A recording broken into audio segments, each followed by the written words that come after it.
Welcome back to the channel, everybody. Today going to be doing a little indoor interval session video. As most of you guys know, I do work full time, so for me the training gets done once I get home from work. So today going to be going over what a typical interval ride for me looks like after work, and yeah, we'll just kind of talk it through and talk through my training as a whole a little bit. First things first, kind of getting everything set up for the ride. I try to get as much stuff done before, the night before. Just makes my life easier the day of, but obviously not everything gets done. As I drop my remote, or one of my remotes. So, get my iPad rolling, as that's what I run Zwift off of. I'll wake up my power meter here. And then my computer's upstairs, so I can't calibrate it off that, but I'll use the trusty SRAM app to go ahead and get my power meter calibrated. You gotta have accurate power, so make sure to calibrate your power meters before every ride. Alright, so it's calibrated. Get everything rolling now. Get Zwift opened up. And then I'll get my trainer turned on. I got the little Wi-Fi enabled plugs here. So trainer's turned on, and then I'll probably turn on my fan here maybe 5-ish minutes into the ride, just to get me warmed up a little bit. As you can see, I'm wearing a jersey inside. I'll turn my little space heater on here in a second. It's like 28 degrees, 30 degrees, something ridiculous outside, and my garage is not very well insulated, so it's probably like 45 in here, honestly. Like it's pretty cold, which like for intervals honestly isn't bad, but sometimes it does get to a point where it's like, man, it's a little too cold. So I have the little space heater. It doesn't really do too much. Like it's not making the room hot by any means, but it definitely kind of fights off the cold a little bit, and then makes it, when I have my fan on, not completely unbearable, because having the fan is nice just to keep air moving, try to get a little bit of evaporative cooling, but obviously at some point if the room's so cold, then it's just absolutely miserable to also have the fan on. So yeah, that's what the space heater is for, which I guess at this point, probably helps if I plug it in.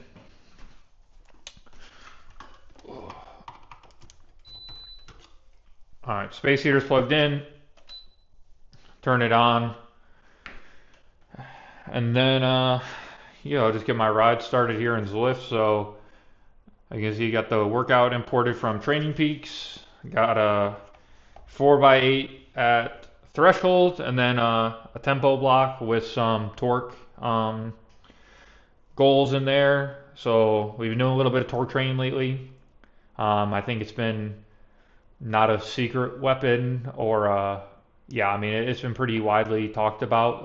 A lot of people are doing torque training now, so we're starting to incorporate it in my training a bit.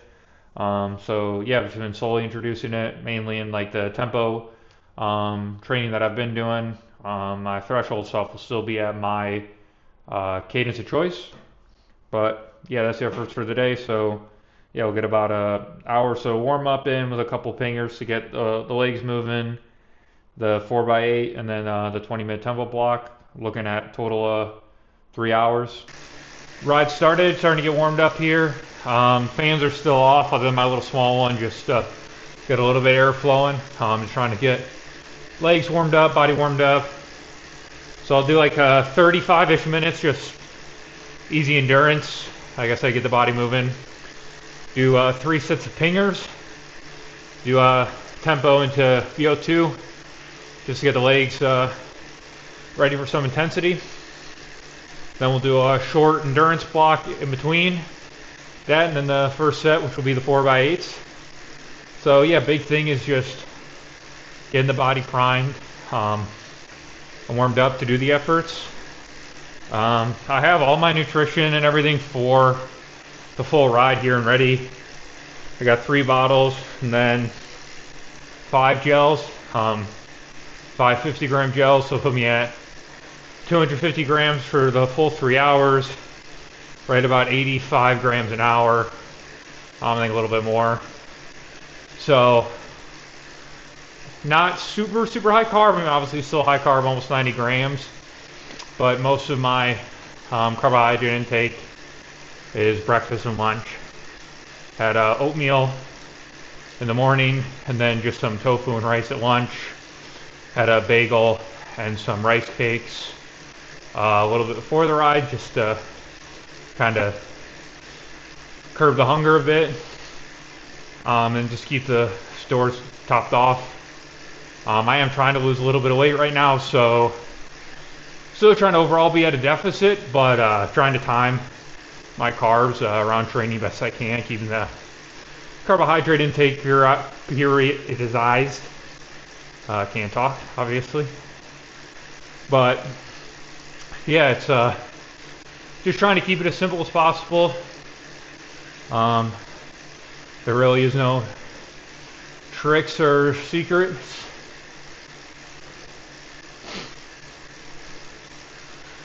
But yeah, pretty straightforward. There's nothing really too fancy with my nutrition, honestly. I try to keep it pretty simple. So, like I said, I have my gels. I'll take one every half hour. Like I said, 50 grams of carbs. So I'll start about 30 minutes in, take one at every half hour, with my last one being at like 2.5. Then after the ride, I'll have a recovery shake and go right into dinner. So, like I said, this is all after work, so it's pretty time constrained, or I'm pretty time constrained after work, after my ride. So it's usually a quick shake and then pretty much dinner within 20 minutes or whenever I'm finished cooking it. So yeah, like I said, it's not the most glamorous thing in the world, but it's what you got to do. You know, when you're indoors, at least it's a good time to catch up on YouTube or some music. So, get my warm up a little bit more taken care of, I guess. I don't really know a better way of describing that. So I'll do the endurance a bit here, and I'll check back in once I start doing the fingers. All right, so just about to get the first bit of the warm up done. Yeah, about 33 minutes in. About to do the tempo to VO2 builds. Gonna grab my first gel. A couple minutes behind. But yeah, gonna get the first gel and get the warm-ups rolling. And yeah, hopefully the legs are feeling good today.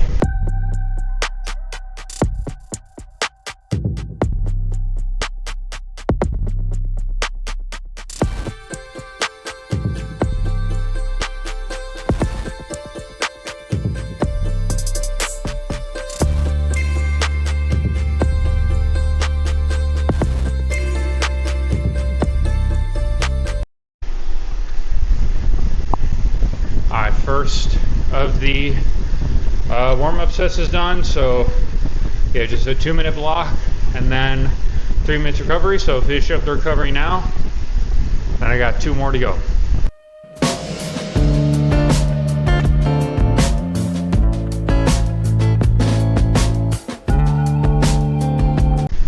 Alright, second one done. I know these don't feel bad. I don't know if they feel good, but that's why you warm up.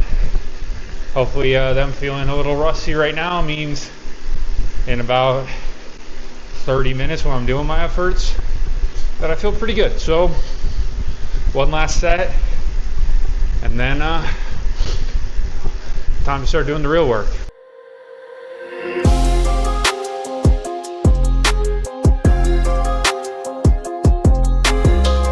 Alright, last of the warm-ups done. So my 3 tempo to VO2 builds are finished. Got about 2 minutes left on the recovery. And then we'll do about 20 minutes endurance ahead of the 4x8s. Alright, 20 minutes have passed. Got a couple of minutes until we start the LT bit of the workout. So yeah, ready to go. Had my second gel of the ride.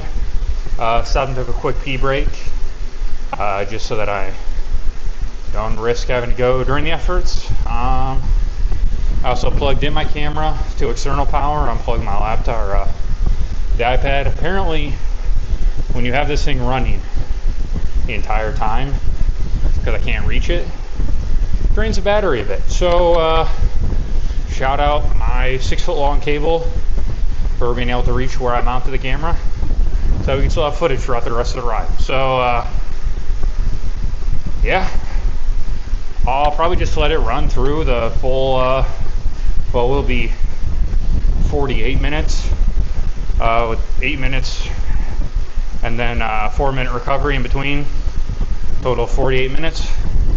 So yeah, I don't know, maybe I'll stop in between them, or I'll just have it record the entire time and just let it roll. So I'll check back in at the end of these efforts. You'll probably see, based on the expression on my face, how they go, but I'm hoping they go well. Alright, threshold efforts are done. I think you'll be able to tell by my facial expressions that one definitely hurt. I don't know, I didn't feel bad necessarily. Like, I am someone who struggles to do a higher wattage indoors. Like, that wouldn't have been really too difficult for me outside, but I don't know, indoors I just I do struggle a bit over like 340, 350. But I mean, either way, like, got it done. Just the perceived effort was probably a little bit higher than would have liked, but yeah, I don't know, overall not terrible. So finishing up my 4 minutes of recovery, and then I'll go into like a 30-minute endurance block before the final effort, which is the 20-minute tempo, and we'll do 4 minutes on 50 to 60 RPM, then 4 minutes cadence of choice, so probably around the 85-90, and we'll do that, so I'll have 3 total with the torque, and then 2 with cadence of my choice, and then just finish that off with just a little 10-minute recovery to end the ride. So I'm gonna try to catch my breath a little bit, clear some lactate out of the legs a bit, and then I'll check back in here with you here soon. Alright, 30 minutes of endurance is done. We are now down to the last, well, I guess 27 minutes of the 30 minutes are done. Down to the last 30 minutes of it. 20 minutes tempo, some torque. We will see how it goes. I definitely feel a lot better than I did right after the LT, so hopefully that's a good sign. But I'm sure you will see me hurting a bit during the tempo. Just a bit of an insight into how I do these intervals. I guess I haven't talked about that. I have been running erg mode. With me, the QZ shifting thing just wasn't really working. So I have been running the erg mode for most of my training. But when I do the tempo, I do control the resistance. Not with like a virtual shift or anything. You can just free ride essentially and then adjust resistance. That's what I do. I just think with the erg mode, once you start getting to that low cadence, you risk erg lock. So I run erg mode until the torque, switch to manual once it's done, go back to erg, and back and forth. So maybe not the cleanest way of doing it, but for me it works. For my setup it works well enough. So I'll continue to roll with it. So, alright, gonna finish up the last minute or so of endurance here, and I will see y'all in the pain, in the hurt locker. So hopefully you enjoy watching me suffer a bit.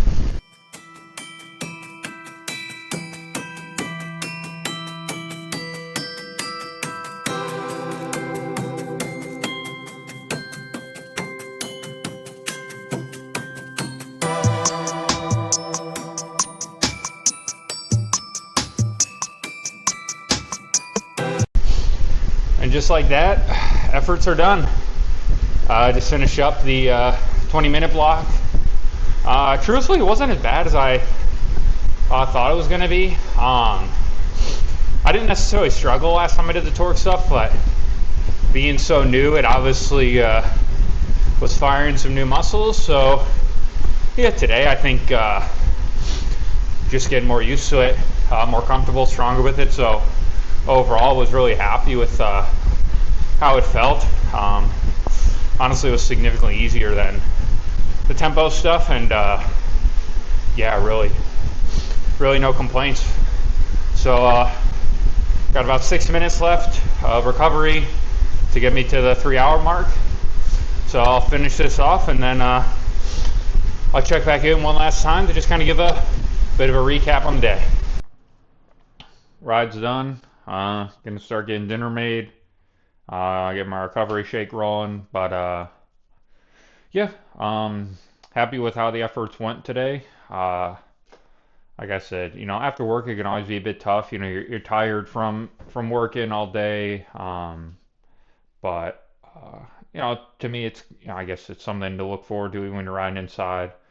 Um, you know, Still obviously a sense of accomplishment. Hit all my marks on the intervals. But even when you don't, like I think it's good to push yourself to try, right?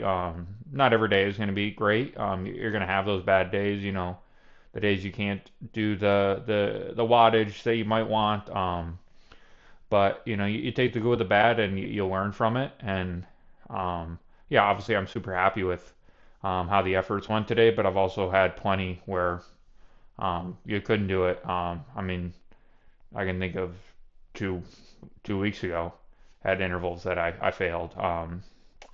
And it just it's part of it. It's part of the journey of training and racing, and it doesn't really matter whether it's cycling or weightlifting, running, whatever your sport may be, or I mean even non-sport stuff. You know, you're gonna have your ups and downs, your goods and bads. But yeah, I figured I'd just go kind of over the thought process, the mindset on an interval day, especially a work day, interval day. Um, Probably not any new information for you guys, but I think it's also uh, good to show that it's not something overly complicated. It is really just keeping it that simple and just trying to execute it the best you can. Um, yeah, like I said earlier in the video, just find what works best for you in terms of scheduling and the efforts that you're doing. If you have a coach, I think that's a huge help. Um, if you want me to coach you, uh, throw it in the comments, or shoot me a message.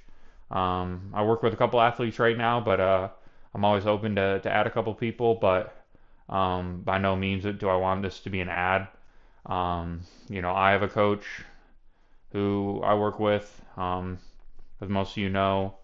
Um, Coaching isn't necessarily for everybody, or I should say, getting coached isn't necessary for anybody or everybody. But if it's something that aligns with the goals you have, then yeah, I definitely recommend recommend it. I mean, you can reach out to me not just for a coaching inquiring, but just if you have any questions about what it all entails, what it's like. But yeah, I can tell I'm kind of rambling a little bit right now. This video is probably a bit longer than usual just because there is a lot of ride footage. But yeah, I appreciate everyone watching. If you have any questions just about trainer season, indoor season, just training as a whole, throw them in the comments or shoot me a DM on Instagram, or my emails out there as well. You can always email me as well. Uh, so yeah, like I said, appreciate everyone watching. Uh, like and subscribe. Should have some good videos coming up here in the next couple weeks. So definitely stay tuned for that. Hopefully it's some content that you guys will enjoy. So once again, thanks for watching. Hope you guys have a great morning, night, whenever you're watching this, and see you in the next one.